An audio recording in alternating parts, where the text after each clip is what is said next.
गावाला आलं की सगळ्यात आवडतीचा पदार्थ म्हणजे कांद्याची चटणी. आणि त्यात माझ्या बहिणीच्या हातच्या कांद्याची चटणीची बातच न्यारी.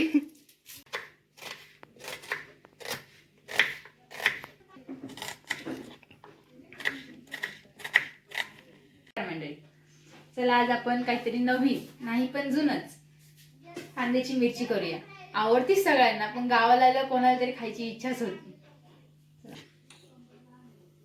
गॅस पेटवूया आपण. थोडं तेल टाकूया. जेवढं मिरचीला थोडं जास्त तेल तेवढी चांगली होते. आपलं तेल आता तापलेलं आहे. मी हे कांदे 8 ते 10 बारीक उभे चिरून घेतलेत.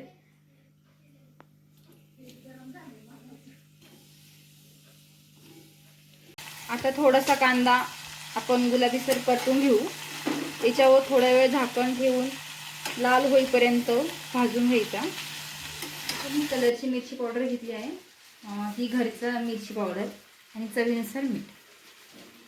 आणि आता आपण कांदा चांगला परतून झाला आहे. आता आपण याच्यामध्ये घेतलेले मसाले टाकून देऊया. चांगलं मिक्स करून तुम्ही ही भाजी किंवा चटणी चपाती किंवा पुरी बरोबर पण खूप छान लागते. तुम्ही पुरी सोबत पण खाऊ शकता. आमच्या गावाला आमरस, पुरी आणि चटणी याचा हमखास बेत होतोच. उन्हाळ्याला आमच्या गावाकडे जास्त करून आमरस, पुरी आणि चटणी करतातच.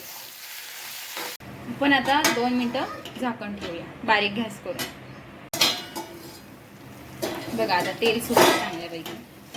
ही आपली मिरची गावरान तयार आहे. आता आपण ही काढून घेऊया. इकडे उचलू का?